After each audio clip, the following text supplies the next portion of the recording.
नमस्कार प्यारे बच्चों, मीनाक्षी ई ट्यूटर में आपका स्वागत है। प्यारे बच्चों, आज का हमारा टॉपिक रहेगा वेज ऑफ नॉविंग। टॉपिक की शुरुआत एक एक्सपेरिमेंट से करते हैं। 5 मिनट के लिए आंखें बंद कीजिए और सोचिए कि आप किस ऑब्जेक्ट के बारे में कितना जानते हैं और ये जानकारी आपको कैसे मिली। अब एक कल्पना कीजिए एक कोयल को जो काले रंग की है, फिर कल्पना कीजिए एक पैरट को जो ग्रीन रंग का है, एक हंस को जो सफेद रंग का है, एक कौवे को जो काले रंग का है। इस तरीके से आपने अपनी कल्पनाओं में जिन जिन पक्षियों को देखा उनके रंगों के साथ, इनमें से 2 पक्षी एक समान रंग के हैं, कौवा और कोयल। इन दोनों में रंगों की समानता होते हुए भी हमने इन्हें अलग अलग नाम दिए, कुछ बायोलॉजिकल एलिमेंट्स को ध्यान में रखते हुए। अब अपने आसपास के एनवायरनमेंट को देखिए, वहाँ हर वस्तु के अलग अलग नाम हैं, जैसे पेन, किताब, कॉपी, पेंसिल।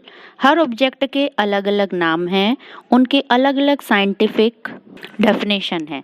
प्यारे बच्चों, इन सभी चीज़ों को ऑब्जर्व हम करते हैं तो परिणाम हमारे सामने होता है कि ये नाम, ये डेफिनेशन, ये हमें कहाँ से पता लगी। इसका बहुत सीधा सा आंसर होगा, कुछ चीज़ें हम खुद ही जान जाते हैं, कुछ हमारे परिवार के सदस्य हमें बताते हैं, कुछ किताबें हमें बताती हैं, कुछ हमारा अनुभव होता है, इसे हम समाज के सदस्यों से ग्रहण करते हैं। यहाँ आज का जो हमारा टॉपिक है वेज ऑफ नोइंग, जानने के तरीके क्या हैं।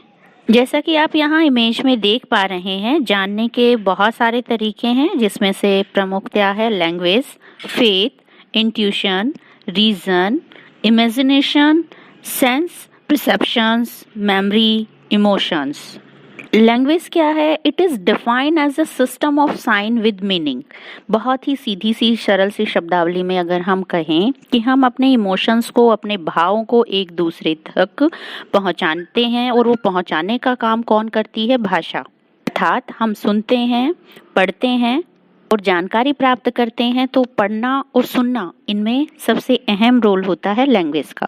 जानने का दूसरा तरीका है इंद्रिय बोध, सेंसेस। इंद्रिय बोध हम सभी जानते हैं कि हमारी 5 इंद्रियां हैं, जिसमें से आप यहाँ इमेज में देख पा रहे हैं, सबकी अलग अलग भूमिका है। इन्हीं के साथ साथ हम अगर ऑब्जर्व करें अपनी सोसाइटी की सिस्टम को, तो सारी चीज़ें हमें कहाँ से सीखने को मिलती हैं? अपनी सेंसेस से। जैसे आँखों से देख सकते हैं, कानों से सुन सकते हैं और अपने अनुभव में वृद्धि कर सकते हैं। तीसरा जो है इमोशन। इमोशन को समझने के लिए थोड़ा सा साइंटिफिक एग्जाम्पल लेते हैं। हमारे सामने कोई भी प्रॉब्लम आती है, जैसे फॉर एग्जाम्पल आदि मानव जंगलों में रहता था, अपनी पेट की भूख को शांत करने के लिए इधर उधर भटकता था। धीरे धीरे उसने सोसाइटी में यानी कि इकट्ठा रहना शुरू किया। इकट्ठा रहने के बाद उसकी रिक्वायरमेंट पूरी होने लगी। फिर उसको ज़रूरत हुई कि हम यहाँ से दूसरी जगह पे अगर जाते हैं, वहाँ से अपनी ज़रूरत का सामान लेके आते हैं, तो हम कोई ऐसी व्हीकल का यूज़ करें, कोई ऐसे साधन का यूज़ करें जिससे हम इजीली जा सकें। पहिए का निर्माण हुआ, अपनी चीज़ों को जल्दी बनाने की प्रक्रिया शुरू हुई, आग की खोज हुई। इसी तरीके से बहुत सारी चीज़ें फिर धीरे धीरे उनमें बदलाव होते गए, और वही बदलाव आज हमारे सामने एक विकसित रूप में है। अर्थात हमारे सामने कोई प्रॉब्लम आती है, हम उसे एक चुनौती के रूप में स्वीकार करते हैं, तो उसको एक इन्वेंशन में कन्वर्ट कर सकते हैं। लेकिन अगर हमारे इमोशन हाँ 2 रूप में काम करते हैं, एक स्पिरिचुअल और एक मटेरियलिस्टिक। भौतिकवादी और आध्यात्मिकवादी, किसी चीज की जरूरत कितनी है, वो जरूरत हमें भौतिकवाद की तरफ ले चलती है, और किस चीज से हम कितना अपने मन की चंचलता को शांत करते हुए सीमित रह सकते हैं, वो हमें आध्यात्मिकता की ओर लेकर चलती है। तो ये हमारे इमोशन हैं, जिससे हम अपनी प्रॉब्लम का सॉल्यूशन निकालते हुए एक निश्चित रिजल्ट पर पहुंचते हैं। कारण या रीज़न, ये जानने का एक रास्ता कैसे हो सकता है? क्योंकि बहुत सिंपल सा एग्जांपल है, जब तक हमारे सामने प्रॉब्लम नहीं होगी, क्यों, कहाँ, कैसे, कब, इस तरह के सवाल नहीं होंगे, अर्थात हमारा इंटरेस्ट उसमें क्रिएट नहीं होगा, हमारी क्यूरियोसिटी उसमें क्रिएट नहीं होगी, तो हमारी क्यूरियोसिटी और हमारा इंटरेस्ट डायरेक्टली और इनडायरेक्टली रीज़न से जुड़े हुए हैं। हम कह सकते हैं कि reason is the power that every human possesses and it gives the ability to think in focused manner. Next है memory. मेमोरी क्या है? यह इस बात की ओर ध्यान केंद्रित करती है हमारा कि हम किसी चीज को कितना याद रख पाते हैं, कैसे याद रख पाते हैं। बहुत सीधे से एग्जाम्पल से कहें कि जो पुराने एक्सपीरियंस हैं उनसे हम नया नॉलेज कैसे गेन कर पाते हैं, अर्थात पिछली घटनाओं और अनुभवों के आधार पर ही हम वर्तमान में नई परिस्थितियों का निर्माण करते हैं।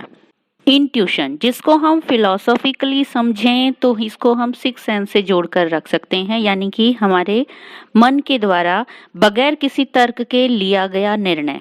या बहुत छोटे से उदाहरण से इसे समझने की कोशिश करें तो कई बार हमारा मन हमें संकेत दे देता है कि कुछ बुरा होने वाला है, कुछ अच्छा होने वाला है, और वही और अच्छाई और बुराई जिसे हम सचेत हो जाते हैं वही इंट्यूशन है।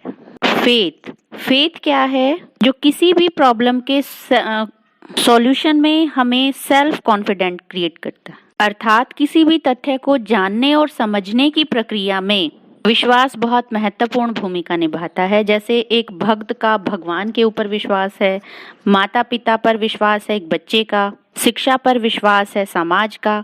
यहाँ हम कह सकते हैं विश्वास है तो चुनौतियों का सामना करने की क्षमता है, और क्षमता है तो हमारी रुचि उसमें बनेगी, और रुचि की वजह से हम कारणों को ढूंढने का प्रयत्न करते हैं, और कारण जो हैं वो हमारे ज्ञान को बढ़ाने का एक साधन बनते हैं। इमेजिनेशन क्या है? It is a form of new image, ideas, concept, but they are not actually in real world. लेकिन यहाँ समझने की बात यह है कि ये इमेजिनेशन ही है जो हमारे लिए एक डाटा का काम करती है, यानी कि प्रॉब्लम के सॉल्यूशन में हमारी हेल्प करती हैं। जैसे ये कल्पना ही है जिसके आधार पर हम पता लगा सकते हैं कि जैसे टेक्नोलॉजी का अंधाधुंध अनुकरण हम कर रहे हैं तो इन फ्यूचर हम टेक्नोलॉजी के ऊपर इतने डिपेंड हो जाएंगे कि बगैर इसके कोई भी काम हमारा स्मूथली हो ही नहीं सकता, यानी कि हम टेक्नोलॉजी के एक तरह से गुलाम बन जाएंगे। यहाँ हम कह सकते हैं कि फ्यूचर प्रॉब्लम इसकी हम सिर्फ कल्पना कर रहे हैं, उसका सॉल्यूशन करना अभी से हमने शुरू कर दिया है। प्यारे बच्चों, मुझे उम्मीद है जानने के सभी साधनों से आप उदाहरणों की सहायता से अच्छी तरीके से परिचित हो चुके होंगे। अगर आप लगातार हमारे चैनल से जुड़े रहना चाहते हैं और इसी तरह के लेटेस्ट इन्फॉर्मेशन से अपडेट होना चाहते हैं तो प्लीज़ चैनल को सब्सक्राइब करें। Thank you.